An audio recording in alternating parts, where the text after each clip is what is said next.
My 16-year-old son handed my rival the documents for a $200 million deal. My wife just laughed. That night, I began writing 3 pages of revenge that would change everything.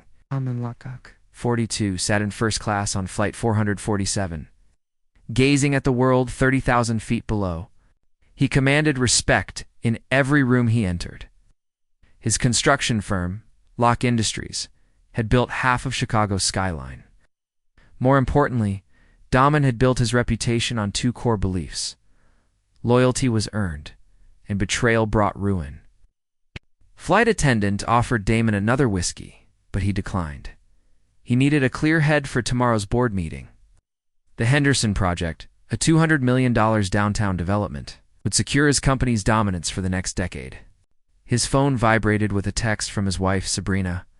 "I miss you already, kids. Can't wait for you to get home. Safe travels, love." Daman grinned, a rare softness on his rugged face. After 15 years of marriage to Sabrina, 38, he had 2 children, Caleb, 16, and Lena, 14. Sabrina, with her auburn hair and green eyes, still turned heads. She had been his anchor during the tough early years of building his empire. Daman's brother, Martin, often joked that Daman was 2 different men: the ruthless businessman who crushed rivals without a second thought, the devoted family man who coached Little League and never missed a school play. Daman liked it that way. Family was sacred ground, untouchable and pure. As the plane descended toward O'Hare, Daman mentally prepared for his return. He'd spent 3 weeks in Dallas, sealing deals that would make Locke Industries invincible. Sabrina had managed everything flawlessly in his absence of the kids' schedules, his social engagements, even initial talks with potential investors. When they landed, Daman felt the familiar satisfaction of returning to his domain. Chicago was. His city and the Locks were its foundation. Nothing could threaten what he had built here. His phone rang as he grabbed his luggage. Martin's name flashed on the screen. "Welcome back, brother." Martin's voice held an unusual tension. "How was Dallas?" "Productive. The Henderson contract is locked in." Daman adjusted his tie as he approached the parking garage. "Everything's fine here?" A pause. "We need to talk in person." Daman frowned. Martin Locke, head of security at Locke Industries, had been Daman's closest confidant since childhood. Martin never sounded uncertain. "What's wrong? Not over the phone? Are you heading home, of course? Sabrina's making her amazing lasagna, and the kids have been texting me all week about a project they want me to see." Another longer pause. "Damien, don't go home tonight." Daman stopped dead. A businessman parking his BMW nearby noticed Daman's sudden stillness. "What did you say?" "Please, trust me and stay away. Come to my place instead. We need to talk." The call ended. Daman stared at his phone, his thoughts racing. In 40 years, Martin had never steered him wrong. Martin had uncovered their first partner embezzling funds during the company's early days. When a rival tried to sabotage a major project, Martin exposed the conspiracy. Martin's unwavering loyalty and sharp instincts were the bedrock of Daman's success. But this request made no sense. His family was waiting. He had duties and expectations. Sabrina would be upset if he didn't come home after 3 weeks away.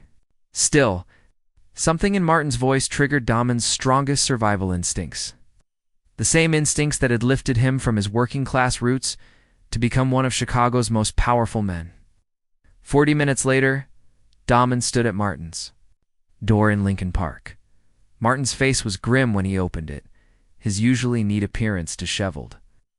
At 39, Martin shared Daman's build and dark hair, but preferred the shadows and observation to Daman's commanding presence. "Before you say anything," Martin told Daman, leading him into the living room, "you need to see this." On Martin's coffee table lay a laptop, several printed photos, and what looked like surveillance gear. Daman's blood ran cold. He recognized the setup from their corporate investigations. "Martin, what the hell's going on? Sit down, please." Daman stood, hands clenched into fists. "My family is expecting me. Your family." Martin's voice cracked slightly. "That's what we need to discuss." Martin opened the laptop and turned it toward Daman. The screen showed a frozen video frame, the interior of Damon's home office, where he made his most critical business calls. "I put these cameras in 3 months ago," Martin said quietly. "I noticed some irregularities in your business correspondence. Figured someone was leaking information about your deals and strategies. I suspected corporate espionage." Damon's jaw tightened. "What did you find?" Martin pressed play. The video showed Sabrina entering the office, followed by a man Damon didn't recognize, tall, blonde, and well-dressed. Sabrina giggled, her hand on the stranger's arm in an intimate gesture that was clearly inappropriate for business. "Julian Travis," Martin explained, a real estate developer from Seattle. "He's been in town for 6 months, apparently looking for investment opportunities." Damon watched in stunned silence as Sabrina and Julian passionately embraced in his office before moving to his desk. Julian sat in Damon's chair, and Sabrina perched on the desk's edge, her legs draped across Julian's lap. Martin fast-forwarded. 2. Last week, clicking on another video clip. This time, 2 more people joined the office scene, and Damon's blood turned to ice. Caleb and Lena, his children, sat across from Sabrina and Julian like attendees at a business meeting. "Your kids," Martin said with distaste. "They're helping them. Caleb has been copying your confidential files and photographing documents. Lena has been recording your phone calls and meeting schedules." Damon sank into Martin's leather chair, his world tilting off-kilter. On the screen, he saw his son hand Julian a bundle of papers, and Sabrina smiled approvingly. Odd. Something on her phone, pointing and talking animatedly. "There's more," Martin added, his voice barely audible. "Audio recordings, bank transfers. They're not just stealing information. They're deliberately sabotaging your deals and selling the intel to Julian's investment firm." Damon's vision blurred with a rage so pure it felt like physical pain. The 3 people he trusted most in the world, his wife and children, had betrayed him in the most fundamental way. They hadn't just broken his heart. They had declared war on everything he'd built. When Damon finally spoke, his voice was calm and deadly quiet. "How long? I'm not sure." Damon stood and walked to Martin's window, looking out at the Chicago skyline he'd helped construct. Sabrina started by sharing general information about your schedule, mood, and business worries. But things escalated quickly once Julian arrived. Each light represented a building, a deal. A victory earned through sweat and grit, and his own family had been systematically undermining it all. "What else do you know about Julian Travis?" "Plenty. I've been investigating him for weeks." Martin handed Damon a thick folder. "He's not just some random developer. His family has old money, a Seattle shipping fortune." Damon opened the folder and scanned the documents. Julian Travis, a 35-year-old Harvard MBA who inherited a struggling family business and turned it into a West Coast real estate empire. It specifically targeted Damon. This was an opportunistic and personal attack.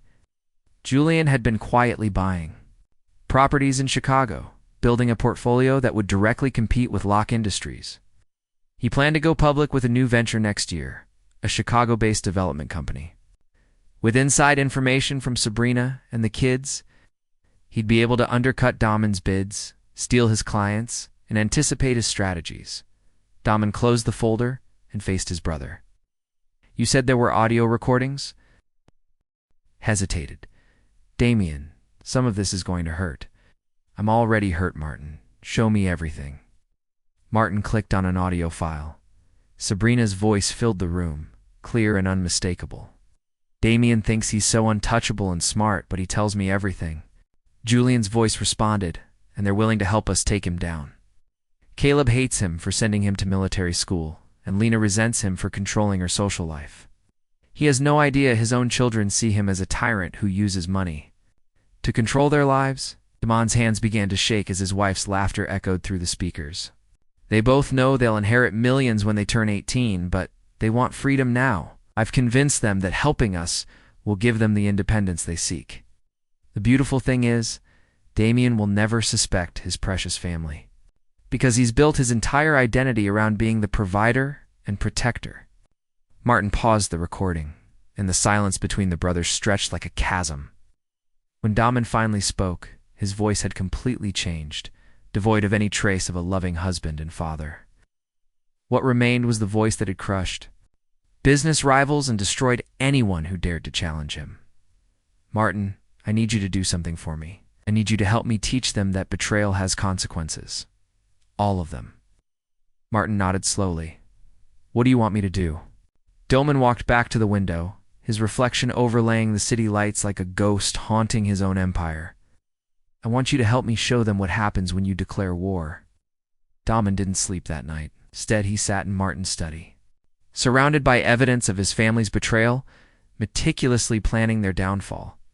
By morning, he had filled 3 legal pads with notes, strategies, and contingencies. You look like hell, Martin observed, walking in with coffee and breakfast. I feel reborn, Doman said, his voice unnaturally calm. For the first time in months, everything makes sense. Sabrina's sudden interest in my business dealings. Children's changed attitudes, their demands for more independence. Even Julian's convenient arrival in Chicago, it was all planned. Martin maintained a composure he hadn't seen since their father's funeral 20 years prior, when Doman vowed to eliminate the loan sharks who had driven their father to suicide. What's the plan? Doman stood and moved to Martin's whiteboard, where he had been sketching diagrams all night. Phase 1. Gathering intelligence. I need to know everything about Julian Travis's weaknesses, his fears, his pressure points. I need to know exactly what they took from me and what they plan to do with it. I already have contacts in Seattle conducting extensive background checks, bank records, personal interactions, business transactions. Phase 2, establishing control. I'm going to let them think they're winning while I position all the pieces. Sabrina and the children must believe I'm completely unaware of their betrayal. Doman drew a series of interconnected circles on the whiteboard, labeling them with names and relationships. Phase 3, the revelation. When I'm ready to move, I want them to know exactly what they've done and how much it will cost them. Martin studied the diagram. In Phase 4, Doman's smile was utterly predatory. Phase 4 teaches them that certain lines should never be crossed. Over the next 3 days, Doman played the loving husband and father with Oscar-worthy perfection. He arrived home Sunday evening with gifts for everyone, Sabrina's expensive purse, Caleb's latest gaming system, and Lena's professional art supplies. Daddy. Lena threw her arms around him, giving an equally convincing performance. We missed you so much. I missed you too, sweetheart, Doman said, hugging her tightly while mentally noting every detail of her feigned emotion. How was the Henderson meeting? Perfect. We plan to break ground next month. Doman carefully watched Sabrina's face, noticing a slight stiffness around her eyes. The project information is in my study. I'll need to review the contracts tomorrow. Of course, sweetheart. I've kept everything organized for you. That night, Doman lay next to Sabrina in their king-sized bed, listening to her steady breathing as his mind ran through calculations and contingencies. She stirred once and reached across the sheets to touch his arm. I love you, Damien, she said sleepily. I love you too, he replied quietly, the lie tasting like poison on his tongue. On Monday morning, Doman launched the first part of his counterattack, while Sabrina drove the kids to school and likely continued her secret rendezvous with Julian. Doman implemented security protocols that would have impressed the CIA. All communication devices in the house are now being monitored, Martin reported, parked 3 blocks away. Phone calls, text messages, emails, even their social media. Pages will know their intentions before they're finalized. How about Julian's background check? It's interesting developments. Julian Travis isn't just another ambitious developer. He has extensive family ties to Seattle's political machine. His uncle is a federal judge. His cousin is a state senator.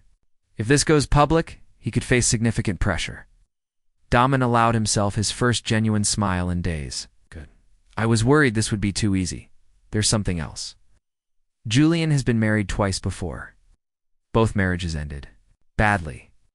The first wife accused him of psychological manipulation, while the second wife requested a restraining order, which was strangely lifted a week later. He's got a pattern. It gets worse. I found proof he's done this before, targeted successful businessmen by charming their wives and turning their families against them. The paper trail leads back to San Jose, Denver, and Phoenix.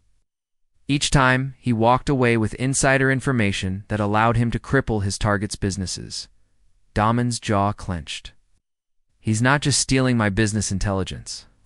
He's using a tried and true tactic. That's my assessment.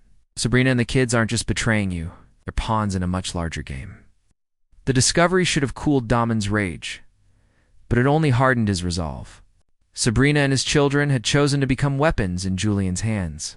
The fact that they were duped didn't lessen their betrayal. It made it worse. That evening, Damon gathered his family in the living room for what he called a state-of-the-art family meeting. I know I've been traveling a lot lately, he began, studying each of their faces. I want to make sure we're all connected and working toward the same goals. Caleb shifted uncomfortably on the sofa. What are your goals, Dad? For starters, I'd like to know what you kids have planned for your lives. Caleb, you're 16 now. You're thinking about college? Caleb glanced at Sabrina before answering. I've been looking into different schools. Maybe something in California. California's pricey, but we can afford it. Damon turned to Lena. And what about you, sweetheart? Any plans? I'm only 14, Daddy. I don't need to decide yet. Of course not. But it's never too early to start planning. Damon leaned closer, his tone warm and paternal. I just want you both to know that whatever you decide to do, I'm here to support you. Family comes first. Always. Sabrina reached across to squeeze Damon's hand. That's why we love you so much. Damon squeezed back, feeling a tremor in Sabrina's fingertips. I love you all more than you'll ever know, too. Later that night, Damon checked the day's security footage on his laptop. The family meeting had clearly rattled them. Within an hour of his revelation, Sabrina had called Julian, and both children had sent urgent texts to numbers Martin was still tracking. Sabrina's call audio was incredibly revealing. He's acting weird, Julian. Too nice, too interested in the kids' plans? What if he knows something? Julian's voice was soothing and reassuring. He doesn't know anything. Did he would have confronted you already, Damien? Locke isn't subtle when he's angry. Ack! But what if Sabrina? Trust me, I've done this before. Men like Damien are so arrogant, so sure of their authority, they can't imagine their own family betraying them. He's probably just feeling guilty. For traveling so much, Damon paused the recording and smiled. Julian was right about one thing. Damon wasn't subtle when he was upset. But Julian made a critical mistake in assuming that Damon's lack of immediate confrontation indicated ignorance rather than strategy. Damon's second phase of the plan began the next morning. He summoned his assistant, Miles Weaver, and gave a series of instructions that would seem perfectly normal to anyone unaware of the larger game. Miles, I need you to arrange a dinner party for this Saturday. Small group, maybe 8 people. I'd like to invite some potential investors for the SC Henderson project. Of course, Mr. Locke. Do you have any specific guests in mind? Actually, yes. I want you to contact Julian Travis. He's expressed an interest in Chicago development, and I think it's time we formally met. The silence on the other end of the line lasted several seconds. Sir, I don't have Mr. Travis's contact information. That's fine. I'm sure Sabrina can. Provide it. She mentioned meeting him at a social event. Damon hung up and immediately called Martin. It's time for phase 2. I'm inviting Julian into my home. Are you insane? Because I want to watch his reaction when he finds out he's been invited to dinner by the man whose family he's been manipulating. I want to see him squirm while he pretends to be a stranger to my wife and kids. How? The bait he will. Men like Julian can't resist the chance to gloat. He'll want to see the family he's corrupted up close. It feeds his ego. Damon was right. Within 2 hours, Sabrina called to let him know she had run into Julian Travis at a coffee shop and had taken the liberty of inviting him to Saturday's dinner. He seems really interested in your work, sweetie. Think you'll like him. I'm sure I will, Damon said. I look forward to getting to know him better. Saturday evening brought the crisp clarity of October to Chicago. Damon checked his tie. In the hall mirror, noticing a slight tremor in his hands, not from nerves, but from anticipation, tonight he'd look into the eyes of the man who had orchestrated his family's betrayal. Sabrina descended the stairs in a black cocktail dress Damon had bought her for their 2-year anniversary. We couldn't help but notice the irony of her wearing his gift while entertaining her lover. You look beautiful, he said, despite the circumstances. Sabrina had always been lovely, and betrayal hadn't diminished her physical beauty. Thank you, sweetie. The caterer had finished setting up an hour ago. Everything looks perfect. Daman nodded, surveying the dining room where Sabrina had arranged flowers and candles in her usual flawless style. She'd always been skilled at creating a stunning facade. Caleb and Lena emerged from the kitchen, dressed appropriately for a family dinner with business associates. Daman noticed the anxious energy radiating from both of them. Remember, Daman told his children, "Tonight is about business. I expect you both to be polite and engaged. Mr. Travis might have opportunities that could benefit our family." The doorbell rang precisely on time. Daman opened it himself, meeting Julian Travis for the first time. The man was everything Martin's observations had predicted: tall, confident, expensively dressed, with a smooth charm that attracted both investors and married women. "Mr. Locke," Julian offered his hand with a charming smile. "Thank you so much for the invitation. I've been looking forward to meeting Chicago's most successful developer." Daman shook Julian's hand, applying just enough pressure to be memorable. "Without being overbearing, please call me Damien. We welcome any of Sabrina's friends to our home." Daman closely watched Julian's eyes, noting the flicker of astonishment that crossed his features. Julian expected Daman to be wary or territorial. Instead, he was met with kindness and hospitality by the man he was ruthlessly ruining. "Sabrina, darling," Daman called out. "Our guest has arrived," emerged from the living room, acting flawless, greeting Julian with the polite distance appropriate for a new acquaintance. "Mr. Travis, welcome to our home. Thank you again, Mrs. Locke, for the invitation. Your home is even more stunning than you described." Daman noticed a faint familiarity in Julian's accent, as if he had heard extensive descriptions of the house from a resident. Remaining guests arrived within minutes.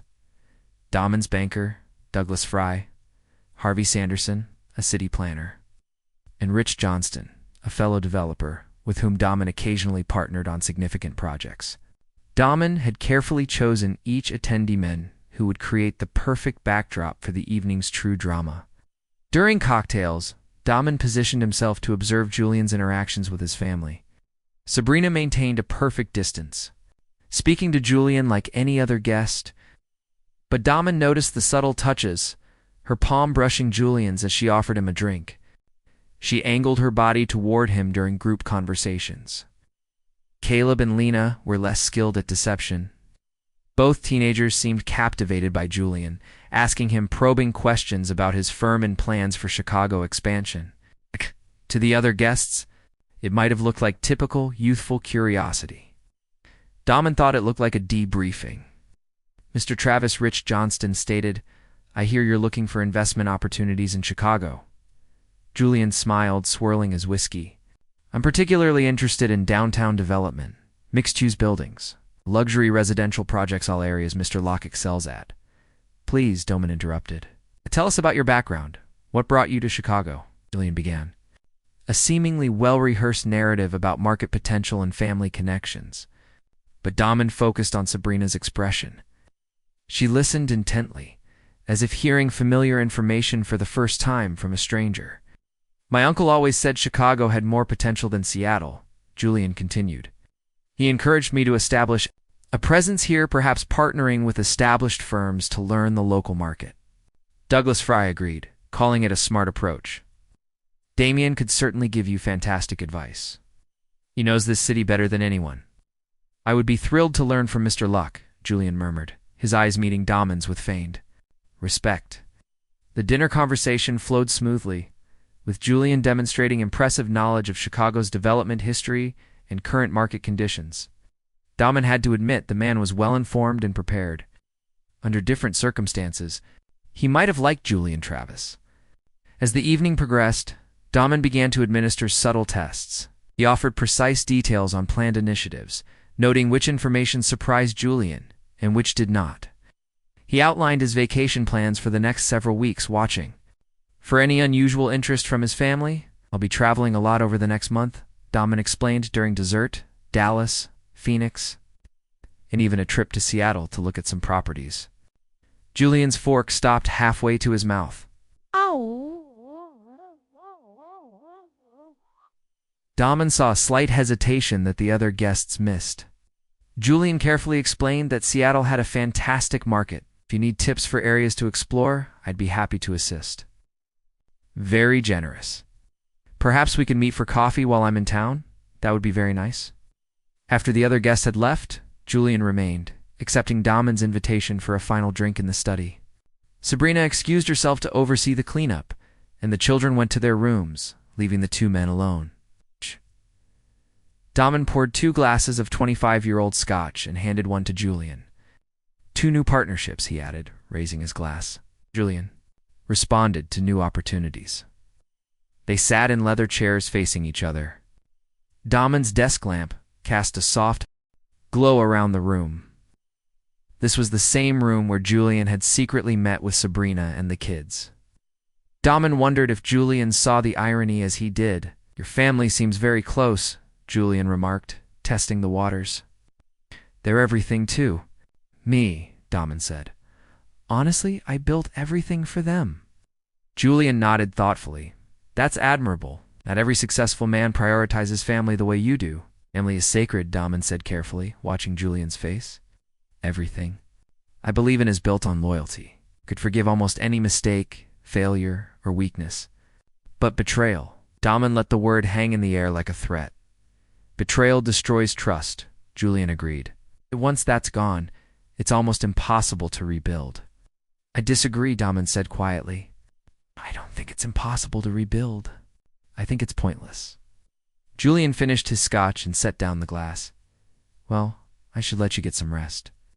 Thank you again for a wonderful evening. I hope we can continue our conversation soon. Daman walked Julian to the door, shaking hands one last time. I'm sure we will. After Julian left, Daman found Sabrina in the kitchen, finishing the last of the cleanup. She smiled brightly as he entered. That went well, don't you think? Mr. Travis seems very polite. He's engaging, Daman said, and very knowledgeable about the local market. It's almost like he's been studying it for months. Sabrina's hand stilled on the dish towel. Well, he's obviously done his research. That's what good businessmen do. True. Daman moved closer, wrapping his arms around Sabrina's waist from behind. I love you, you know. Sabrina leaned back. Against him, her tension melting away. I love you too. Daman kissed the top of her head, inhaling the familiar scent of her shampoo. While his mind calculated the final steps of his revenge, Phase 2 was complete. Julian had taken the bait, and Daman now had everything he needed to move to Phase 3. Over the next 2 weeks, Daman's surveillance network captured increasingly desperate communications between Sabrina, Julian, and the children. The dinner party had clearly unsettled them, and they struggled to interpret Daman's behavior. He's definitely suspicious, Caleb said in one recorded phone call to Julian. He keeps asking weird questions about our friends, our activities, like he's fishing for information. Stay calm, Julian's voice replied. If he knew anything definitive, he would have acted by now. Julian Travis's entire plan was based on a fundamental misunderstanding of his opponent, and Daman laughed aloud when he heard that recording. Martin's contacts in Seattle provided the final piece of the puzzle for Phase 2. Julian Travis had never faced someone like Daman Lockhawk, a man who valued his reputation more than vengeance and would quietly rebuild rather than publicly expose their humiliation. His business empire, as impressive as it seemed, was built on debt and questionable partnerships, and his previous victims had never fought back because he had carefully chosen his targets. During one of their morning meetings, Martin asked, "Are you ready for Phase 3? Daman looked out at the Chicago skyline, his expression calm and determined. It's time to show them what happens when you betray the wrong family. The first move? Daman turned back to his brother, his smile cold and predatory. Wait. We'll give them exactly what they think they want, then take everything away. Daman implemented Phase 3 with the precision of a skilled chess player approaching checkmate. Out. On a frigid November morning, he gathered his family for another meeting. This time with an announcement that would seem like a gift to the conspirators. I've been thinking about our talk a few weeks ago, he began, settling into his favorite armchair while Sabrina, Caleb, and Lena sat on the couch to discuss family goals and supporting each other's dreams. Sabrina leaned forward slightly, her interest genuine. What did you have in mind? I've decided to take a step back from day-to-day operations at Locke Industries. I want to spend more time with you all, maybe do some traveling together. Caleb's eyes widened. Really, Dad? You'd leave the company? Not permanently? But I'm thinking about promoting Martin to Chief Operating Officer and bringing in some outside expertise to help manage the expansion. I might even consider selling a controlling interest to the right partner. That sounds lovely, dear, Sabrina remarked. You've worked so hard for so long, you're entitled to enjoy the fruits of your labor. I'm delighted you approve. In fact, I was hoping you could help me analyze potential partners. You've always had wonderful instincts about people. Sabrina's breathing quickened almost imperceptibly, of course. Do you have anyone in mind? Actually, I do. That Julian Travis guy we met at dinner. He seems intelligent, well-connected, and knows the Chicago business. I was considering offering him a consultancy role, possibly with the option of buying into the company if things worked out. The silence that followed was electrifying, and Daman could almost hear the mental calculations rushing through their heads. How quickly they could feed information to Julian. How quickly they could accelerate his infiltration of the company. And how soon they could achieve their ultimate goal of destroying Daman's empire. He did seem very knowledgeable, Sabrina said carefully. But darling, shouldn't you be more cautious about bringing in outsiders? Daman grinned at the delicious irony of receiving cautionary advice from his unfaithful wife.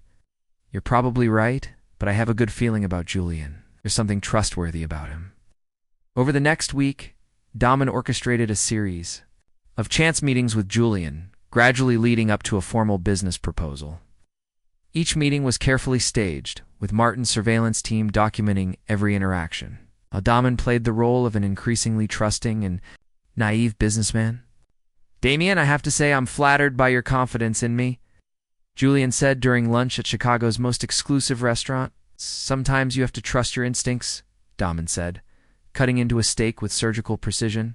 I've based my entire career on reading people, and I read you as someone I can work with. I appreciate it more than you know, but bringing in an outside partner is a big decision. Have you discussed this with your family? Daman put down his knife and fork, meeting Julian's gaze directly. My family supports whatever makes me happy. Sabrina thinks you're charming, and the kids are fascinated by your stories about Seattle. In fact, Sabrina suggested I move faster rather than slower. Julian's smile faded for a second. She did. Sabrina has excellent judgment about people. She said she could tell immediately that you were someone we could trust. That afternoon, Daman's surveillance team captured Julian's emergency phone call to Sabrina. He's moving too fast. This feels like a trap. Sabrina's voice was sharp with excitement. It's not a trap. It's exactly what we needed. He's handing you the firm on a silver platter. But why now? Why so suddenly? I've been working on him for months, convincing him that he has to slow down, that he needs help managing the business. And the dinner party was the final push.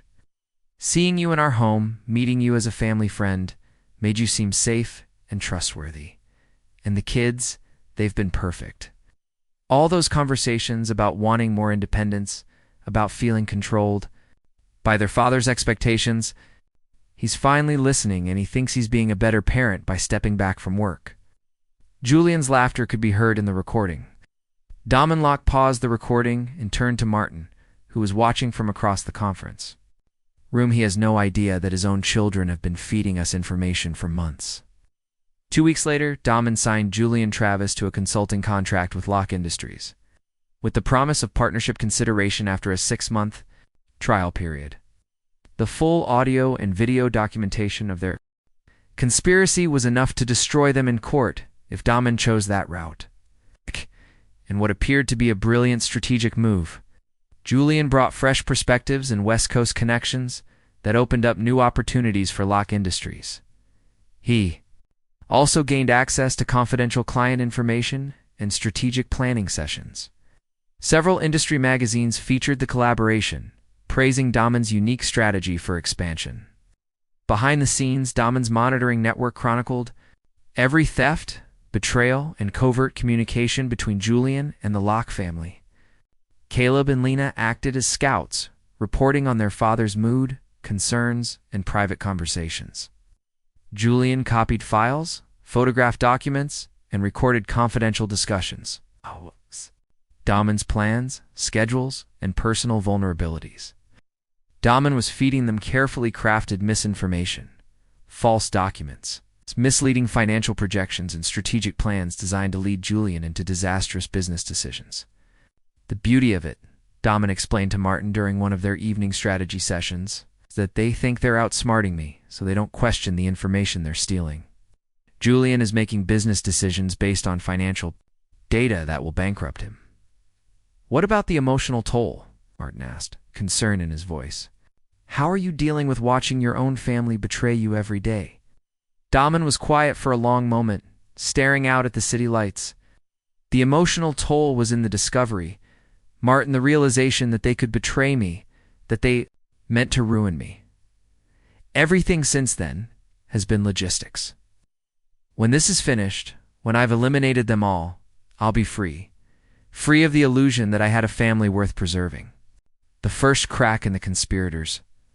Confidence came in December when Julian's attempts to steal Damon's clients began backfiring spectacularly. Using the false information Damon had fed him, Julian made presentations to potential investors with wildly inaccurate market projections and impossible timelines. Something's wrong, Julian told Sabrina during a recorded phone call. The Henderson Project numbers don't match what I'm seeing in the market research. Either Damon is incompetent or the documents Caleb copied were incorrect. That's impossible, Sabrina responded. Caleb copied them directly from Damien's private files. Perhaps you're misreading the market, Sabrina. I don't misread markets. Damon grinned as he listened to the audio.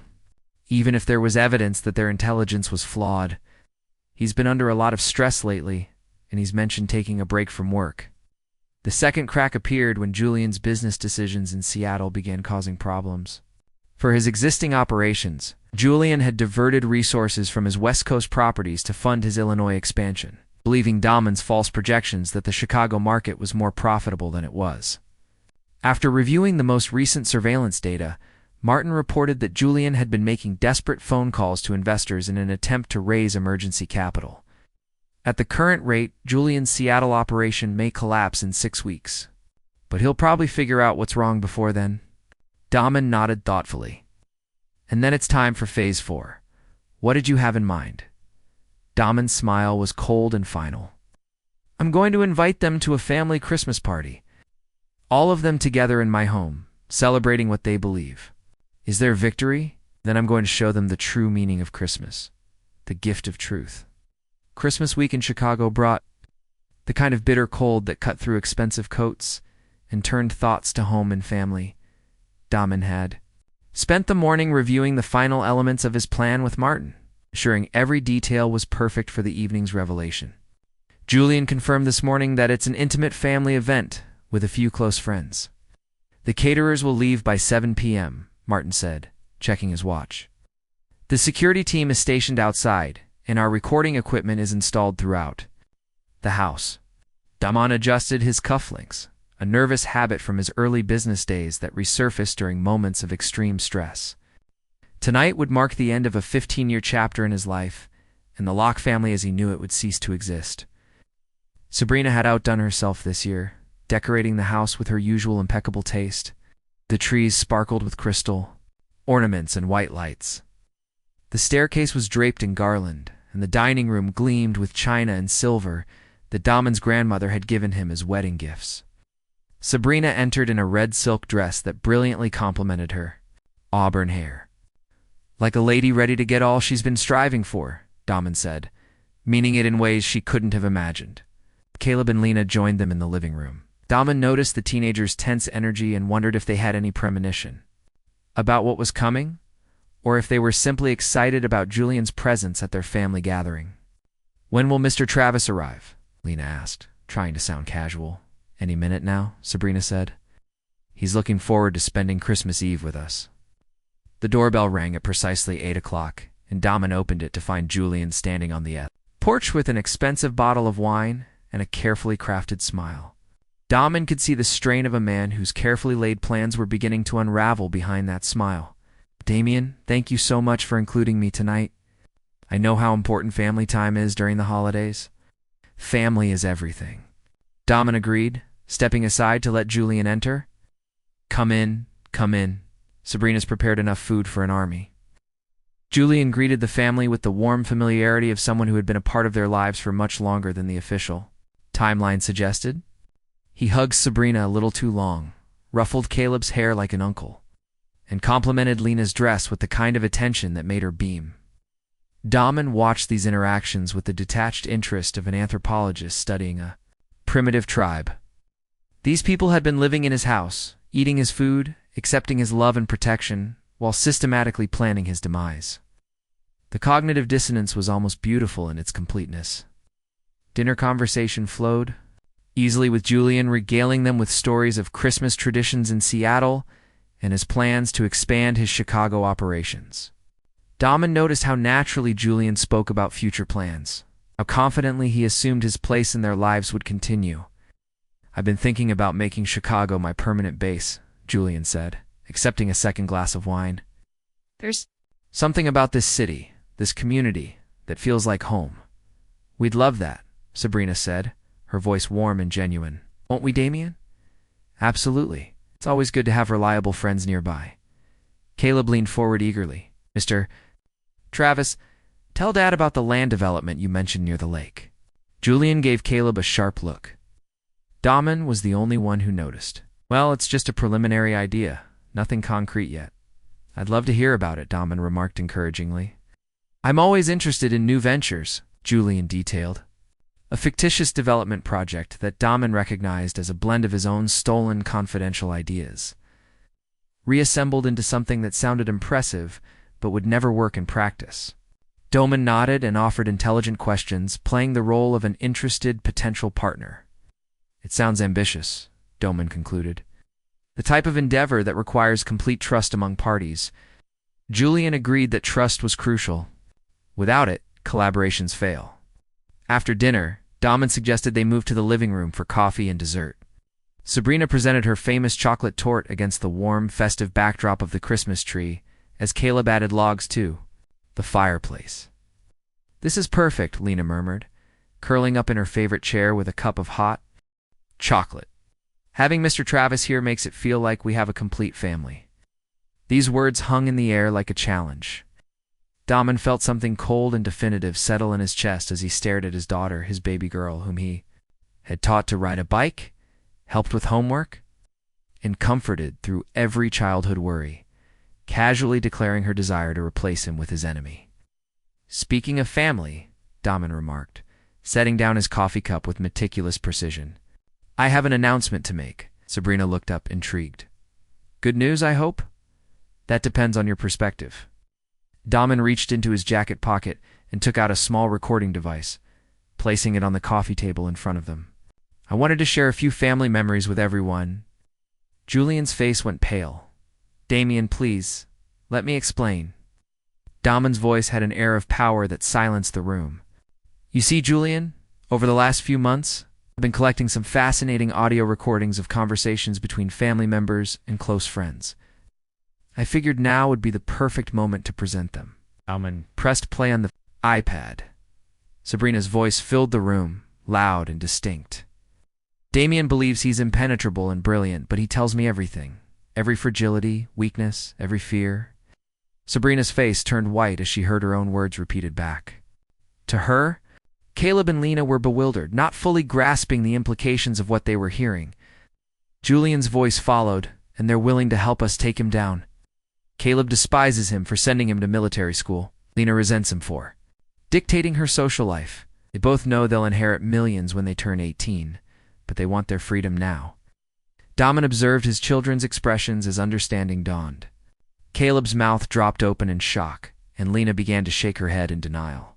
Dad, I never said. Daman lifted his hand to signal silence. Let's listen to the entire thing. Sabrina's laughter rang through the speakers. The wonderful thing is that Damien will never suspect his precious family. He's built his entire persona around being the provider and protector. When we destroy him, it will affect more than just his business. It will be his soul. Daman paused the recording to look around the room. Sabrina was frozen in her seat, her face a mask of fear and calculation. Julian was about to grab his coat and leave when Daman spoke. If you try to leave, Julian, I'll have you arrested before you get to the door. I have CCTV footage of you stealing private documents from my office. I have recordings of you planning corporate espionage. I have evidence that you manipulated my minor children into criminal activities. Julian slumped back into his chair, his confident demeanor dissolving. Damien, I can explain. Explain? You've been influencing my wife and children for 8 months? You've stolen my business blueprints, harmed my family, and worked tirelessly to destroy everything I've accomplished. What exactly do you want to explain? Daman stood and walked to the mantelpiece, where family portraits depicted 15 years of what he thought was genuine contentment. He returned to face them, his voice calm, but deadly quiet. Here's what will happen, Sabrina. You're going to gather your belongings and leave the house tonight. You will receive divorce papers in the morning and sign them without objection. You will not receive alimony, property settlement, or access to our children, Sabrina found her voice. Despite her shock, her legal training kicked in. Damien, you can't. The prenup has stipulations. The prenuptial agreement contains adultery clauses, which nullify any protection you thought you had. But even if it didn't, I have recordings of you conspiring to swindle my company. I have evidence that you used our children as collaborators in criminal conduct. You will be lucky if I don't prosecute you. Daman turned to Julian, his gaze icy and contemptuous. Mr. Travis, you have 24 hours to liquidate your Chicago holdings and return to Seattle. If you're still in Illinois after that date, I'll thoroughly destroy you, and you'll wish I had simply called the cops. Julian straightened in his chair, some of his arrogance returning. You can't prove half of what you're claiming. And even if you could, I have resources beyond your imagination. Daman smirked, and the predatory expression choked Julian's words. Your family connections won't help you when your Seattle properties are foreclosed on next week. Did you really think I wouldn't investigate the financial foundation of your little empire? Julian's face turned ashen. What are you talking about? Your entire operation is leveraged on debt secured by properties for which I now own the mortgages. Every desperate attempt you've made to raise capital in the past month has been funded by shell companies I control. That's impossible, isn't it? Check your phone. I think you'll find some very interesting voicemails from your bankers. Julian fumbled for his phone with shaking hands, and his face crumpled in defeat as he listened to the messages. Daman had spent the past month systematically acquiring Julian's debt and positioning himself to call it all in simultaneously. Now, we come to the most difficult part of the evening. Caleb was crying, his 16-year-old bravado completely gone. Dad, I'm sorry. I didn't understand what we were doing. Daman's voice cut through his son's pleading. Do you know what you've done? Do you understand the magnitude of your betrayal? Lena was sobbing quietly, her face buried in her hands. Daddy, please, I love you. I didn't mean to hurt you. Daman felt something break inside his chest as he looked at his children. You chose, he said quietly, referring to the 2 people he had loved more than his own life. The rational part of his mind recognized that they were teenagers who had been duped by adults they trusted. When Julian and your mother gave you the option to hurt me, you both chose to take it. They urged you to spy on me, steal from me, and help them destroy me. You agreed. We didn't know, Lena began. You knew plenty. You knew you were betraying me completely. That was enough. Daman walked back to his chair and sat down, suddenly tired. Caleb and Lena, you will both finish the school year and then move to Phoenix to live with your grandmother. You will have access to trust funds for college and basic living needs, but there will be no further interaction with me. Dad, no? Caleb leaned forward, dropping to his knees beside Daman's chair. Please, I'll do anything. I'll make it up to you somehow. Daman looked down at his son, the boy he had taught to throw a baseball, whose games he had never missed, and who had once told him that he wanted to be like his father. Some things can't be made up for Caleb. Some choices can't be undone. Lena was now hyperventilating, her tears echoing through the room. This isn't fair. We're only kids. You can't abandon your own children. Daman's voice was like granite. You were the one who abandoned me first. Sabrina finally found her strength and stood up, fists clenched. Damien, you bastard. They are children. Punish me and Julian for whatever you think we did.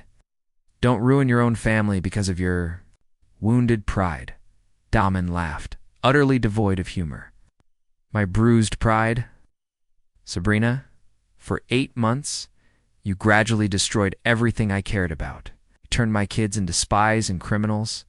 You invited my enemy into my house, my bed, and my family. So you think this is about pride? I think this is about a man who cannot accept human vulnerability. No, Daman replied, getting up to face her. This is about consequences. This is about what happens when you declare war on someone you care about and they choose to win.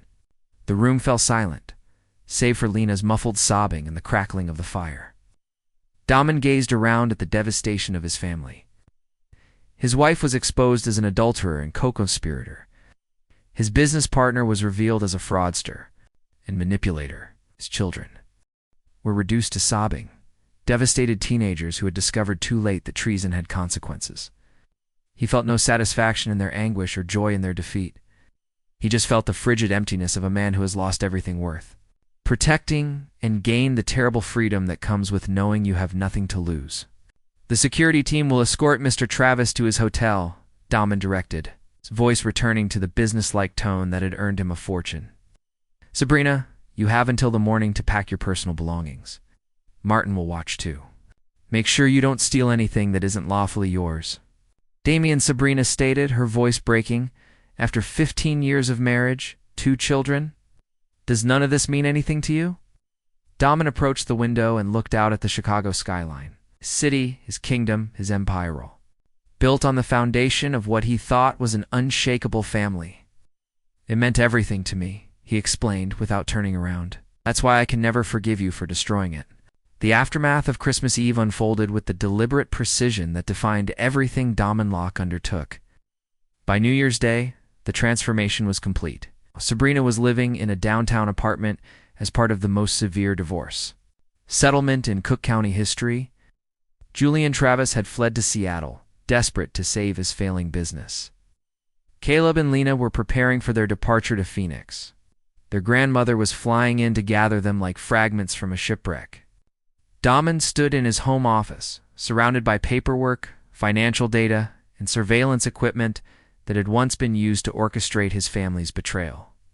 Martin sat quietly at a desk, finalizing the last details of Julian's demise. The Seattle properties are officially in foreclosure as of this morning, Martin said. Julian's been trying to negotiate with the banks. They don't realize they're ultimately negotiating with you, and his family connections are useless.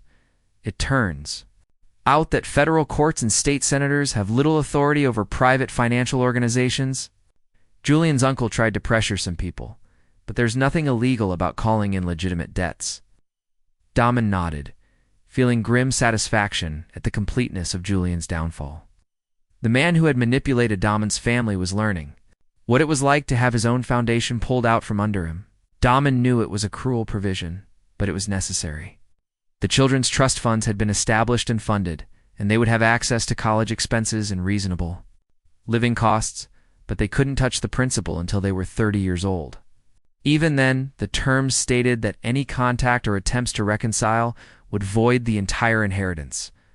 Caleb and Lena needed to understand that some betrayals were permanent and that some relationships couldn't be repaired with apologies, and Daman had previously lived alone, having built his empire as a single man driven by ambition and vision.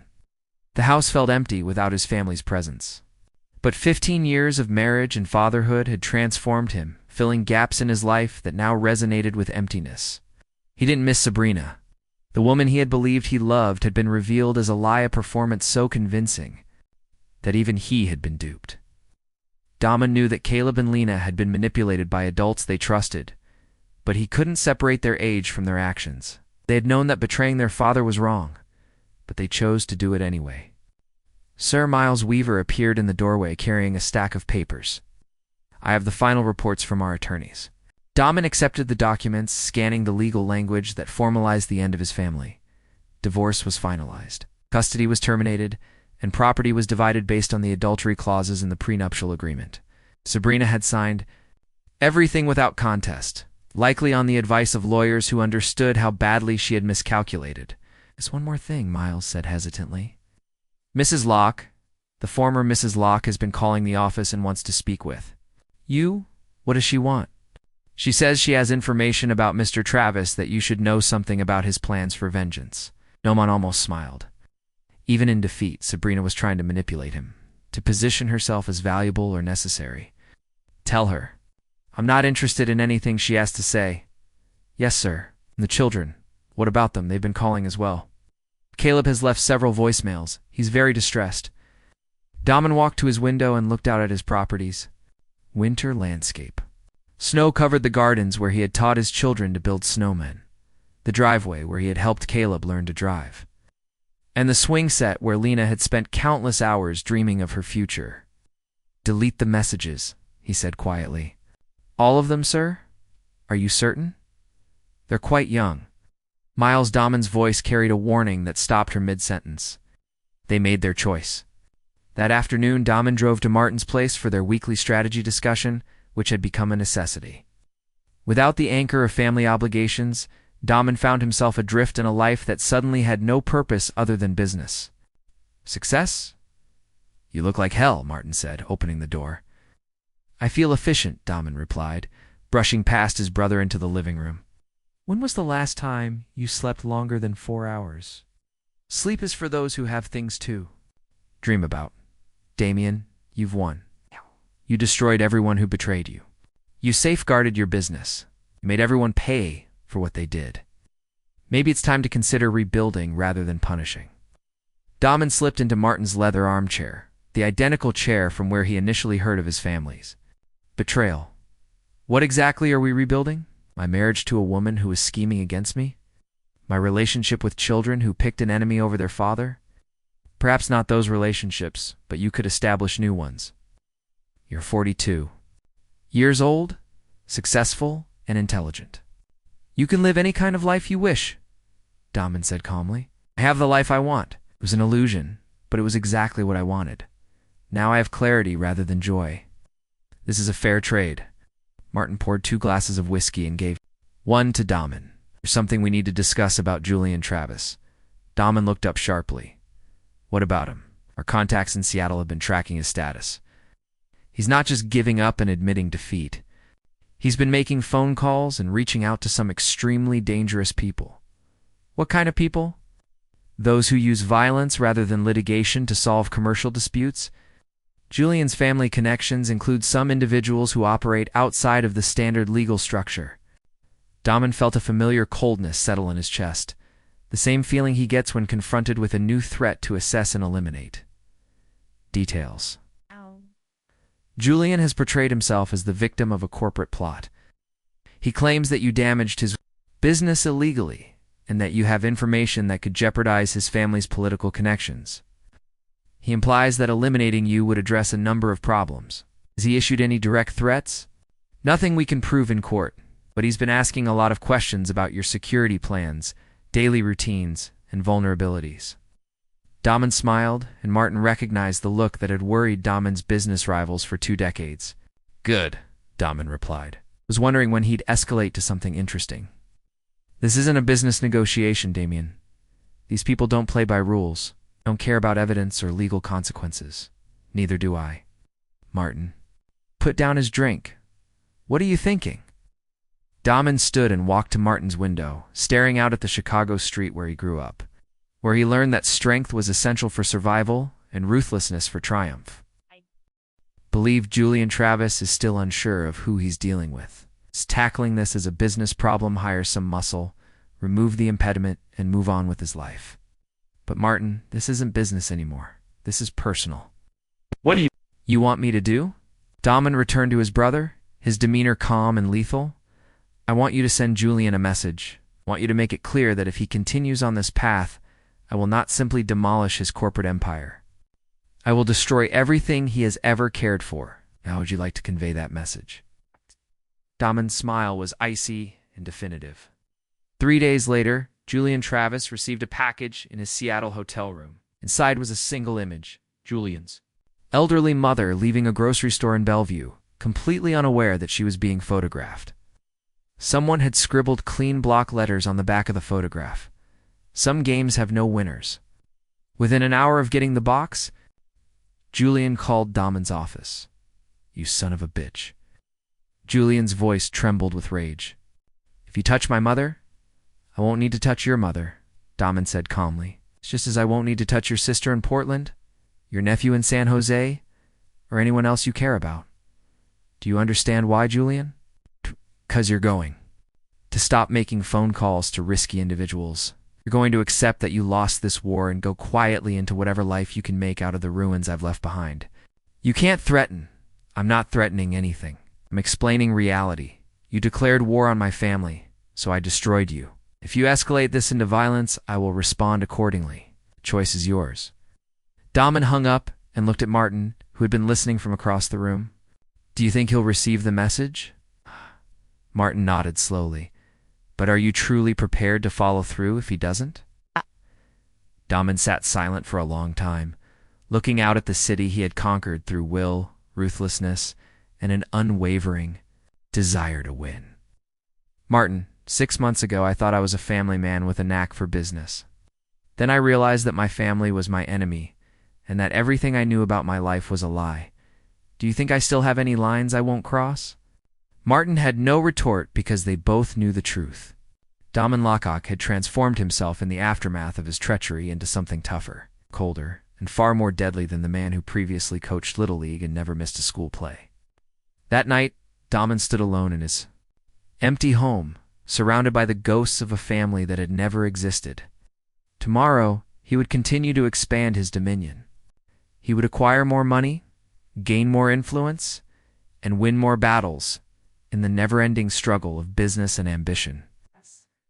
But he would do so alone, free of the burden of trust and the vulnerability of love.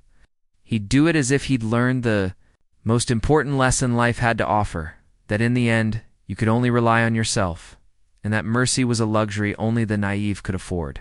Seattle, Julian Travis stared at his mother's portrait, making his own calculations about power, survival, and the cost of continued resistance. And in Phoenix, 2 teens wept themselves to sleep in their grandmother's home, realizing that some mistakes are permanent and that some dads never forgive their children for siding with the wrong side in a battle they were too young to understand. Spring arrived in Chicago with a hesitant warmth that hinted at the brutal winter's end. But Daman Lakak felt no rejuvenation from the changing season. 3 months had passed since Christmas Eve, and his life had settled into a perfectly efficient Rhythm Lock Industries was more profitable than ever. His personal wealth had increased significantly, and his reputation as a ruthless but clever businessman had become legendary. He was also completely alone. Daman sat in his 47th floor office, examining quarterly data that confirmed his company's dominant position in the Chicago market. Every metric pointed up: revenue, profit margins, market share, and staff retention. Success without the complexities of personal connections had proven shockingly simple. Assistant Miles knocked and entered, carrying the day's correspondence. "Mr. Lowcock, there are a few matters that need your attention." Daman accepted the stack of papers, noting Miles's usual efficiency in sorting things by importance and urgency. She had worked for him for 8 years and knew his preferences better than his ex-wife did. "The Henderson project breaks ground Wednesday," Miles stated. "The mayor's office wants to plan a photo opportunity for next week. Decline, please. Contact our public relations department." Mr. Noah Martin from the Tribune called again regarding the interview request. He's persistent. Daman paused his reading. Noah Martin was Chicago's most respected business journalist, and an interview with him would benefit the company's public image. What topic does he wish to discuss? Your business philosophy and the company's expansion goals. Miles paused. "You've recently made personal changes." Daman's jaw tightened. His divorce and estrangement from his children were handled as discreetly as possible. But Chicago's corporate scene was small, and gossip spread quickly. Decline. There's also this. Miles placed a handwritten letter on his desk, distinct. From the other correspondence, it was delivered by courier this morning. Daman recognized the handwriting immediately. Caleb's immaculate script was taught in expensive private schools and honed over years of thank-you notes and birthday cards. His son's return address included a Phoenix zip code. Sir Miles said, paying close attention to his expression. "Should I leave it?" Daman asked quietly. "Close the door behind you?" When he was alone, Daman looked at the letter for a few minutes before opening it. Caleb's words were carefully chosen, formal, and in the style of someone trying to sound older than 16? Dear Dad, I know you said no contact, but I had to try one more time. I've been seeing a counselor here in Phoenix, and she's helped me realize what we did to you. I now know that Mom and Mr. Travis deceived us, but that doesn't excuse our actions. Every day I think about you, the things you taught me, the time we spent together, and the plans we had for my future. I know I threw it all away, and I know you'll never forgive me. But I wanted you to know that I understand why. I'm not asking for another chance. I'm not asking you to change your mind about the inheritance, the trust funds, or any of the consequences you imposed. I just wanted you to know that I learned from this that I'll never again choose the easy path over the loyal one. I hope you're happy, Dad, and that you find people who deserve and protect your love better than we did. Your son, Caleb. Dahman read the letter 3 times, then placed it in his desk drawer next to similar letters from Lena and 2 from Sabrina. He wouldn't answer Caleb's letter, just as he hadn't answered the others, but he wouldn't destroy it either. His phone buzzed with a text from Martin, "Need to meet." Julian's situation has changed. Dahman grabbed his coat and drove to Martin's office at Locke Industries Security Headquarters. The building, one of Dahman's first major projects, was designed to house the sophisticated surveillance and protection systems that safeguarded his business empire, and it now served as the nerve center for monitoring threats to his personal safety. "What's the update?" Dahman inquired, settling into a chair across from Martin's desk. Martin activated a large wall display showing a map of the Pacific Northwest. "Julian Travis is dead." Dahman felt no surprise, only a mild curiosity. "About the details?" "How? Car accident on I-5 near Tacoma? Lost control in a rainstorm? Went off an overpass? The investigating officers found empty whiskey bottles in the car. Suicide. Julian had been drinking heavily since Christmas, and according to our Seattle contacts, his business empire completely collapsed last month, resulting in bankruptcy, foreclosure, and a criminal investigation for fraud. His family cut off all support after the scandal broke." Dahman nodded slowly. There was no indication that he was still pursuing the violent option. The dangerous contacts I mentioned dropped him as soon as his money ran out. Professional muscle doesn't work for free, and Julian had nothing to offer them, so he chose the permanent solution. Martin studied his brother's face carefully. Dahman considered the question seriously. 3 months ago, he would have felt satisfaction at his enemy's destruction, perhaps tempered by regret for a life wasted. But now he felt only mild disappointment that Julian's story had ended so predictably. Julian Travis made his choices, which led him to a bridge in the rain with a bottle of whiskey. His death changes nothing for me. Martin leaned back in his chair, studying Dahman with the concern of a brother who had watched his sibling transform into someone unrecognizable. At the very least, that chapter is closed, and you no longer have to worry about retaliation. The question, "Are you happy?" hung in the air between them like a challenge. Dahman walked to the window, looking down at the Chicago streets where he had built his empire through determination and ruthlessness. "Happiness is for people who have things to lose," Dahman replied. "I'm efficient and successful. I'm invulnerable."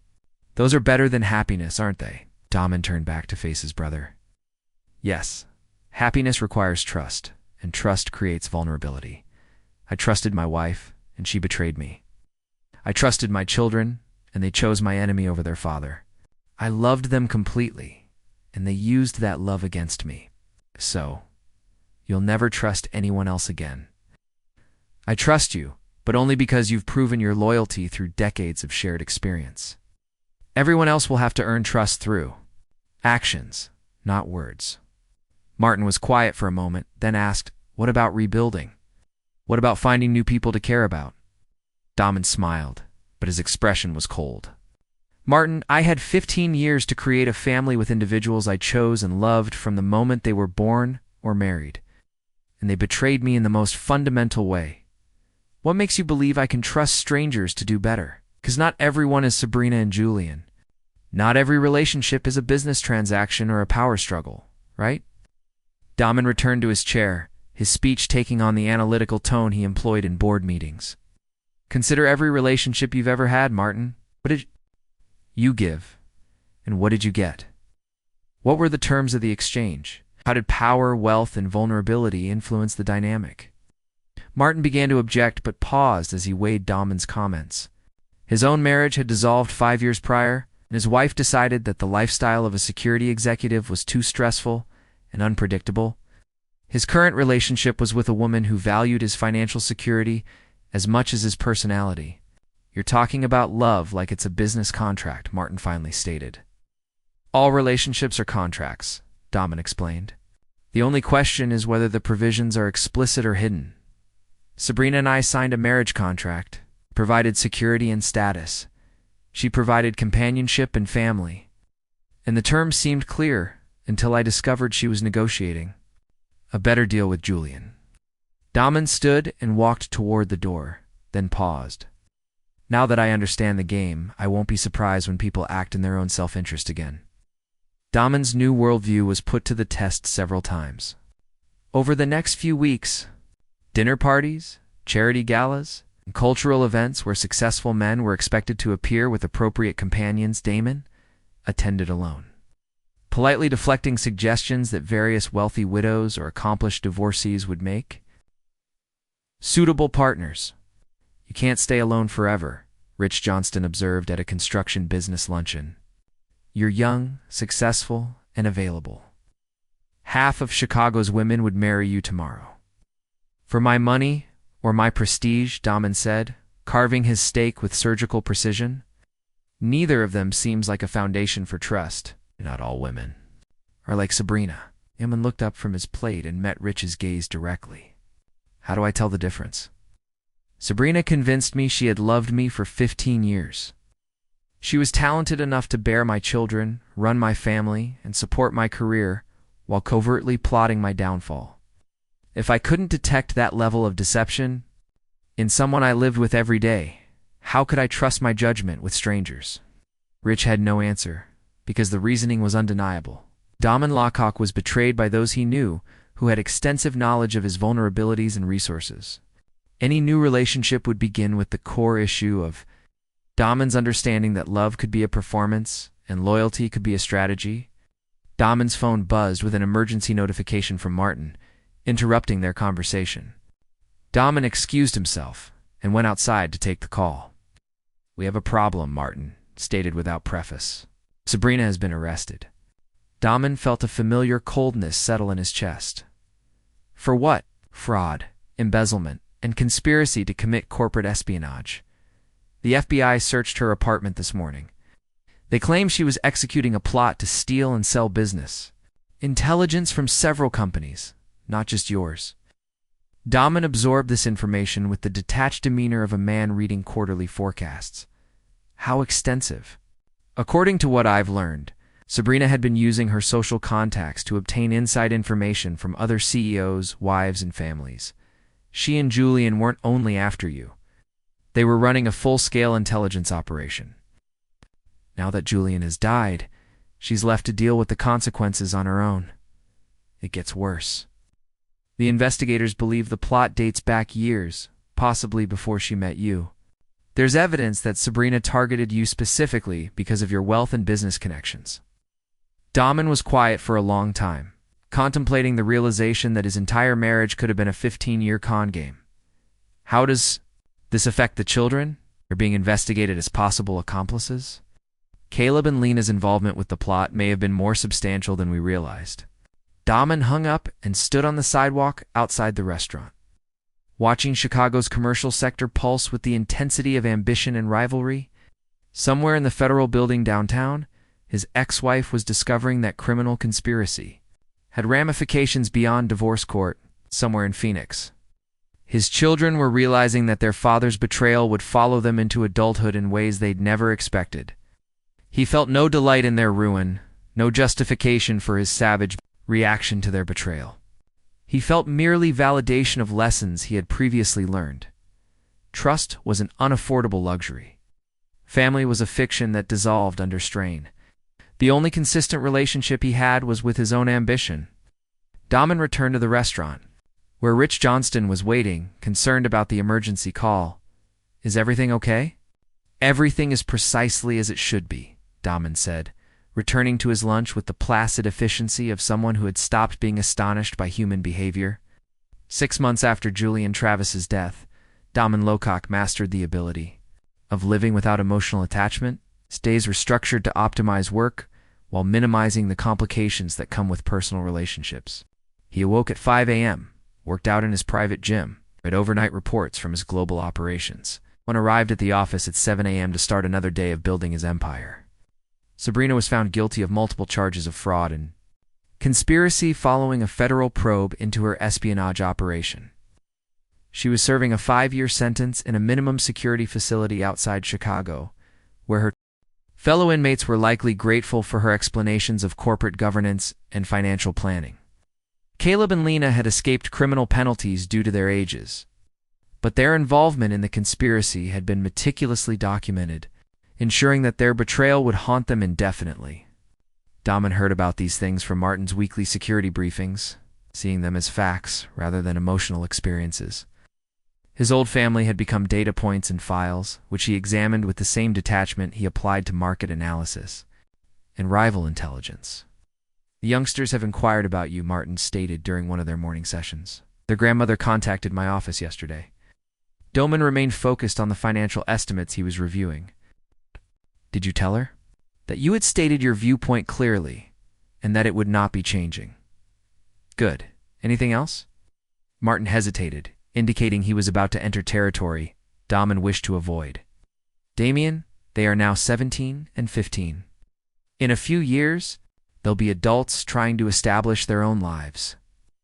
Perhaps Daman's voice exuded the quiet authority that ended debates in boardrooms across Chicago. We discussed this. My decision on Caleb and Lena was final. Although they were young at the time, they were manipulated. They were old enough to recognize right and wrong. They were old enough to prioritize loyalty over betrayal. They made different choices. Daman finally looked up from his papers and met his brother's gaze directly. Some judgments are irreversible, Martin. Certain relationships cannot be mended. Martin nodded unwillingly and moved on to other security issues. Daman could see his brother's distress. However, Martin still believed in redemption and second chances, which Daman had abandoned along with his faith and familial ties. That afternoon, Daman attended the groundbreaking ceremony for the Mitchell Tower, a $300 million mixed-use complex that would be the pinnacle of his real estate holdings. As he posed for photos with the mayor and other dignitaries, Daman saw how the other attendees' families kept a safe distance. Wives and children smiled for the cameras, but kept their interactions with Daman civil and brief, as if betrayal was contagious. Magnificent project, stated Timothy Ramirez, a local councilman whose support was critical to the development's approval. Your organization continues to set the benchmark for quality in Chicago. We appreciate the city's cooperation. Daman said, his customary answer to political flattery. I hope you will join us for the Chamber of Commerce dinner next month.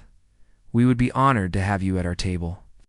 Daman saw the invitation for what it was, a chance for Timothy to link himself with Daman's achievement while giving Daman access to political power.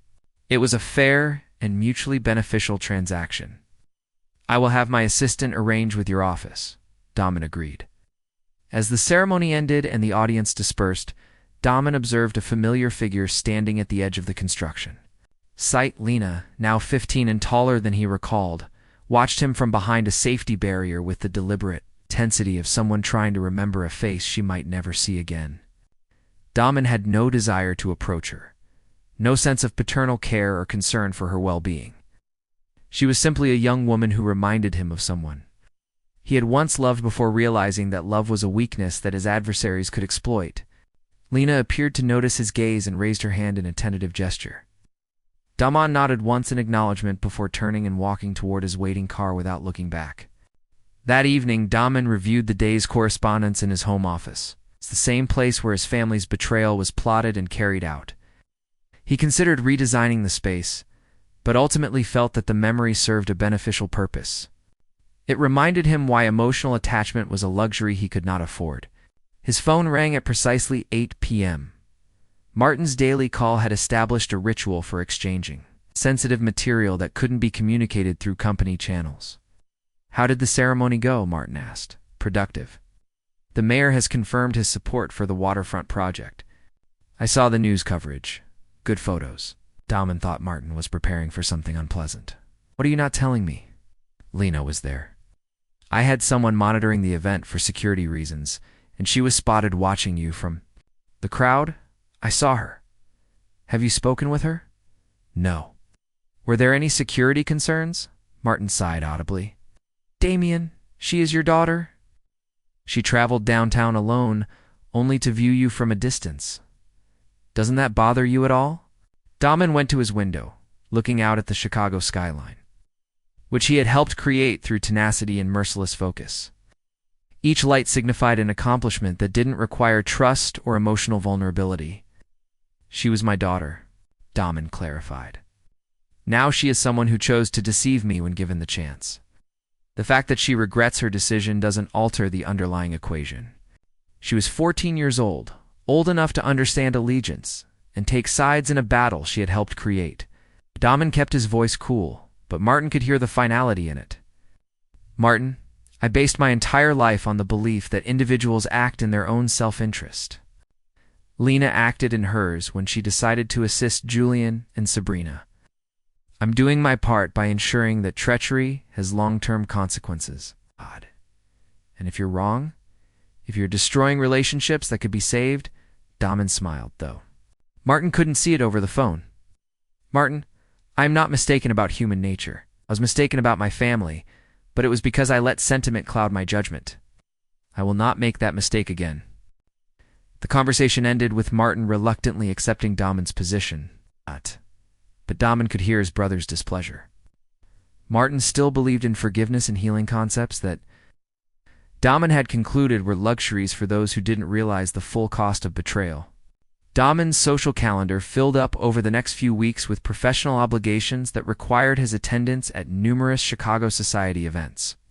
He arrived alone, as had become his custom, maintaining polite conversation with associates, while evading personal questions with the deftness of a man who had learned to protect his vulnerabilities. At a charity fundraiser for the Children's Hospital, Daman sat next to Victoria Klein, a well-known attorney whose husband had died in a skiing accident the year before. Victoria was clever, accomplished, and comfortably wealthy, exactly the type of woman that could attract a prosperous businessman looking for a suitable companion. "You work in real estate development?" I hear Victoria mentioned at dinner. Her conversations were natural and entertaining, and she primarily worked on commercial and residential projects in Chicago. "It must be wonderful to work on something permanent, something that will outlast the individual effort." Daman noticed the philosophical undertone in her reply, the assumption that legacy and permanence were important. He acknowledged that most buildings outlast their designers. "Is your family involved in the business?" The question was innocent enough. The type of social inquiry that generally led to discussions about children's educational and professional goals. Daman's statement abruptly stopped that conversation. "There is no familial participation.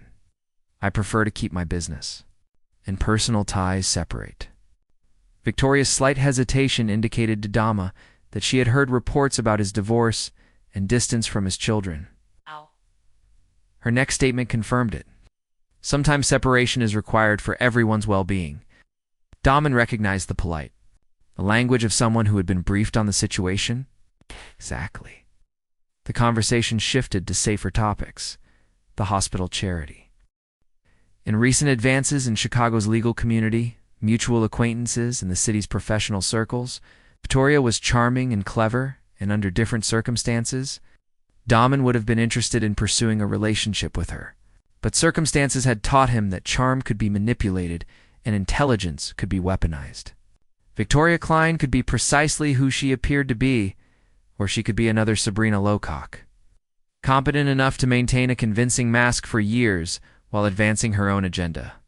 Daman had no interest in determining which possibility was correct. Victoria issued a gentle invitation for future contact as the evening came to a close and guests began to leave. "I hope we can continue our talk soon." I'm sure we'll see each other at future events, Daman gently said, acknowledging her curiosity, but failing to pursue it. Daman drove home through Chicago's midnight streets, past buildings he had built and developments he had funded, monuments to accomplishment attained through focus and dedication, unhindered by emotional complexities. His home awaited him, immaculately clean and well-organized, a haven constructed for a man who had discovered that solitude was safer than trust. In his study, Daman went over the day's communications and reports, noting the continuous expansion of his corporate empire and his growing influence in Chicago's development world. Every metric indicated sustained prosperity, professional happiness, and personal security. He felt no loneliness in his seclusion and no regret for the relationships he chose to leave behind. He felt just the cool satisfaction of a man who has learned his most important lesson, that in the end, he could only rely on himself, and that the cost of trust was vulnerability, which he could no longer afford. Outside his window, Chicago slept behind the glow of lights from structures that would outlast the people who constructed them, monuments to ambition. Unaffected by the fragility of love, 2 years after his family's downfall, Daman Lawcock was at the pinnacle of Chicago's corporate scene. His business included construction, real estate, and development projects that transformed the city's landscape. At 44, he commanded respect, wielded power, and amassed wealth at a rate that surpassed even his most successful rivals. He was also the loneliest man in Illinois. The morning of March 15th brought news that would shake the foundations of the new life Daman had created from the ashes of treachery. Martin called before daybreak with information that altered everything. "Sabrina is dead," Martin remarked without preamble. Daman sat down with his coffee cup and moved to the kitchen window. Sabrina had become a stranger to Daman long before her death, and he felt no sadness, satisfaction, or sense of closure as he looked out at the grounds of the estate that had once housed a family. Details: a prison medical facility, and apparent suicide. She was found in her cell this morning with a note. Daman hung up and resumed his morning routine with a mechanical precision that had defined his life since Christmas Eve 2 years ago. Martin's voice was unusually tense as he said, "It's addressed to you. And the prison authorities want to know if you'll accept delivery. Bring it to my office this afternoon." At 2 p.m., Martin arrived at Daman's office with a sealed envelope containing Sabrina's handwriting, which he recognized from 15 years of birthday cards, love notes, and household lists. After exercising, showering, eating breakfast, and reviewing overnight reports from his international operations, the news of Sabrina's death was simply another piece of information to process and file away. The final intimacy of a marriage that had been revealed as an intricate deception. "Are you sure you want to read this?" Martin inquired. Daman opened the envelope without hesitation. Sabrina's final letter was 3 pages long. It's written in the meticulous handwriting of someone who had time to consider each word deliberately. "Damien, by the time you read this, I'll be beyond the reach of consequences. I'm not writing to ask for forgiveness. We both know that's impossible. I'm writing to give you something you've never had, the complete truth about our marriage and what led to its demise. You were right about almost everything. I purposefully targeted you when we met. For our first conversation, I researched your background, vulnerabilities, and desires. And I planned our entire relationship as a way to gain access to your wealth and status. But you were mistaken about one thing. I didn't love you at first. You were just a mark, a successful man whose trust could be exploited. But something changed during our 2nd year of marriage. I fell in love with the man I was deceiving. For 13 years, I lived with the contradiction of genuinely loving someone while betraying them. I gave you children because I wanted you to have them. I supported your career because I wanted you to succeed. And I built a house with you because I wanted us to be happy. When Julian approached me, I should have told you right away. Instead, I decided to use Julian to secure our family's future while keeping the origins of our marriage a secret. I convinced myself that you would never need to know about Julian, just as you never needed to know about my original intentions. I thought I could manage both relationships without destroying what we had built together. I was wrong about everything. And the children were never aware of my original deception. Caleb and Lena believed they were helping their mother with a difficult situation, with a family friend, not betraying you to an enemy.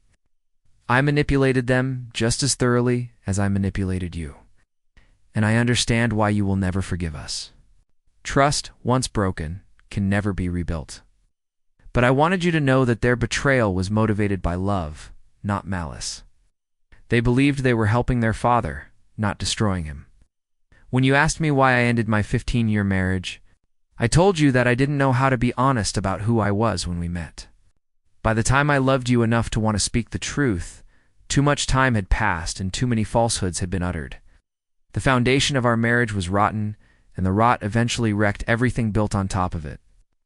I don't expect this letter to change your mind about anything. I just wanted you to understand that love and betrayal can coexist. The people can make terrible choices while meaning well, and that consequences don't always match intentions. You're a good man, Damien, and you deserve better than what I gave you. I hope one day you'll find someone who can love you without deception, someone who doesn't carry the weight of lies that make honesty impossible. Tell the kids I'm sorry. Damon read the letter twice, set it on his desk, and walked to his window, where Chicago stretched out below him, a city he had conquered through determination and ruthless focus. Tell them that their mother loved them enough to remove herself from their lives rather than continue causing them harm. Sabrina had inquired about the risk. A kingdom founded on the ruins of faith. What are you thinking? Martin inquired. Damon remained silent for a few moments, contemplating Sabrina's final revelation. The marriage that had defined half his life had been founded on deception from the beginning.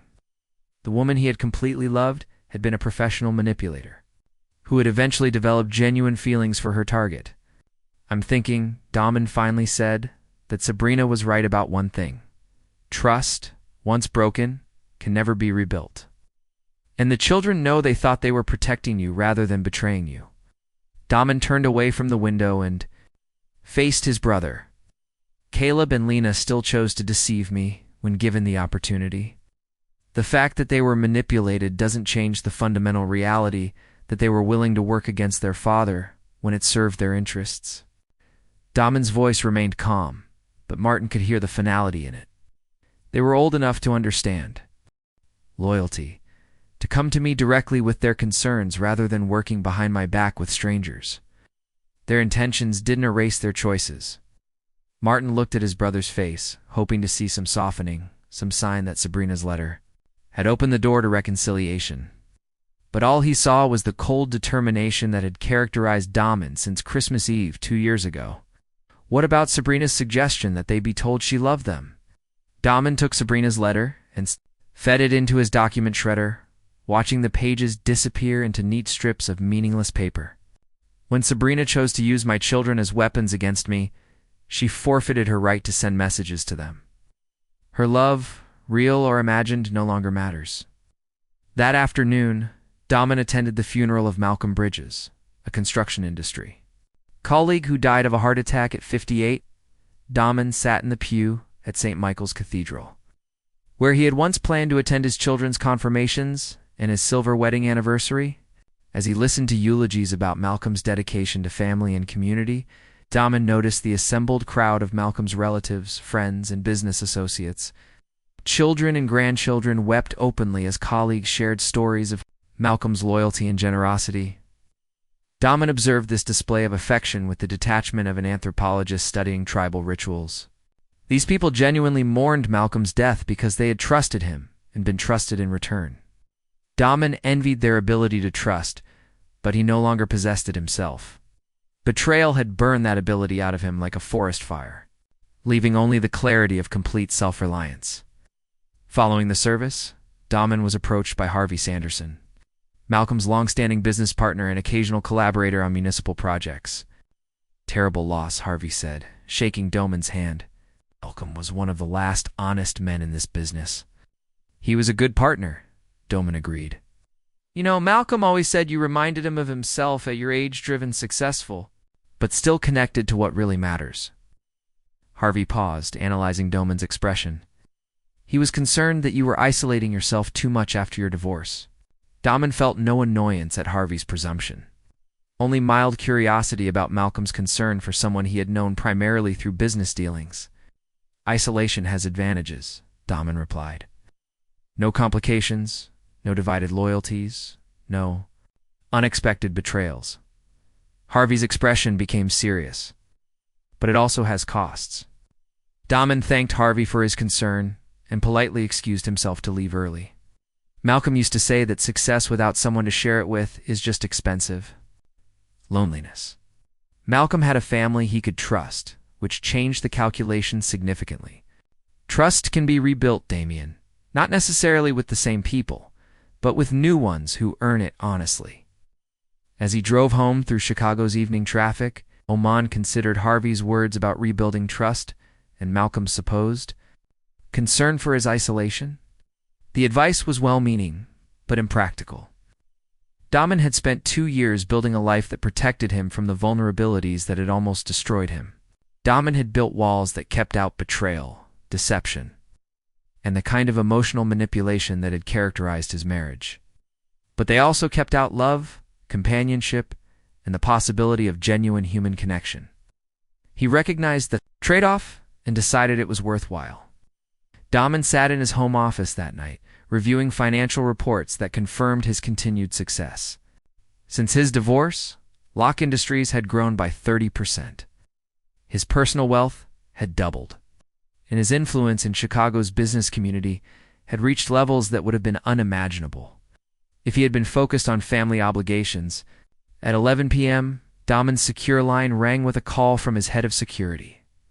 "Sir, we have a situation at the front gate. He had everything a businessman could want: wealth, power, respect, and complete freedom from personal complications that could impair his judgment or create vulnerabilities for his enemies to exploit." Daman walked to his security monitor, where he saw a young woman waiting in the rain outside his property's entrance.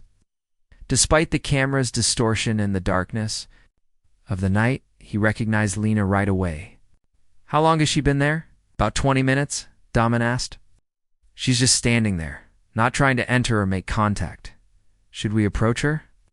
Daman observed his daughter, the little girl he had once pushed on swings and taught to ride a bicycle, standing alone in the rain outside the gates of the house where she had previously lived. "Sir," the security officer prompted. Daman felt no urge to go to her, no paternal instinct to bring her inside out of the rain. Only the cold recognition that some distances in relationships couldn't be bridged or repaired. Now, nearly an adult trying to find the courage to approach a father who had made it clear that she was no longer welcome in his life. "She's not a security threat," Daman said quietly. "Let her stand there as long as she wants, but don't let her onto the property." Daman turned off the monitor and walked to his bedroom, where he prepared for sleep with the same methodical routine that had organized his life since he realized that family was an illusion and trust was a luxury he couldn't afford. Outside. In the rain, Lena Locke waited at the gates of her childhood home, trying to find the words for an apology that would never be accepted, and hoping for forgiveness from a father who had taught her that some betrayals were permanent. She eventually gave up and walked away at midnight, leaving Daman Locke alone in the empire he had built from the ashes of love, surrounded by success that no one could take away from him, and protected by walls that no one could breach. He had won every war that mattered and destroyed every enemy who dared to challenge him. He had achieved the ultimate victory, a life where betrayal was impossible because trust no longer existed. In the darkness of his empty house, Daman Locke slept the dreamless sleep of a man who had learned life's most brutal lesson and chosen survival over hope, power over love, and the cold certainty of solitude over the dangerous vulnerability of allowing anyone close enough to hurt him again. In the end, Daman Locke had everything he thought he wanted. In his ruthless pursuit of invulnerability, he destroyed every possibility of joy, love, and human connection. He had taught his enemies that some lines should never be crossed, and some wars could never be won against him. And he had unlimited wealth, power, and protection from betrayal. Daman Locke had won the war against betrayal by eliminating the very relationships that make victory meaningful. As this story quietly slips away into the shadows of your mind, dissolving into the silent spaces where memory and mystery entwine, understand that it was never just a story. It was an awakening, a raw pulse of human truth wrapped in whispered secrets. Every word is a shard of fractured reality. Every sentence is a bridge between worlds seen and unseen, between the light of revelation and the dark abyss of what remains unsaid. And it is in this liminal space that stories breathe their most powerful magic, stirring the deepest chambers of your soul, provoking the unspoken fears, buried desires, and fragile hopes that cling to your heart like delicate embers. This is the power of these stories. These digital confessions whispered into the void where anonymity becomes the mask for truth. And every viewer becomes the keeper of secrets too heavy to carry alone. And now that secret, that trembling echo of someone else's reality, becomes part of your own shadowed narrative, intertwining with your thoughts and awakening that undeniable curiosity. Hold on to this feeling, this electric thread of wonder and unease, because it is what connects us all across the vast, unseen web of human experience. If your heart races and your mind lingers on the what-ifs and maybes, you know the story has done its job. Its magic has woven itself into the fabric of your being. So before you step away from this realm, remember this. Every story you encounter here is a whispered invitation to look deeper, to listen harder, to embrace the darkness and the light alike. And if you found yourself lost or even slightly changed, honor this connection by keeping the flame alive. If the story haunted you like this video, subscribe to join the fellowship of seekers who chase the unseen truths, and ring the bell to be the first to greet the next confession, shadow, or revelation waiting to rise from the depths. We don't just tell stories here, we summon them, become vessels for the forgotten, the hidden, and the unspoken. And you, dear listener, have become part of this sacred ritual. So until the next story finds you in the quiet hours, keep your senses sharp, your heart open, and never stop chasing the whispers in the silence. Thank you for reading. Take care and good luck.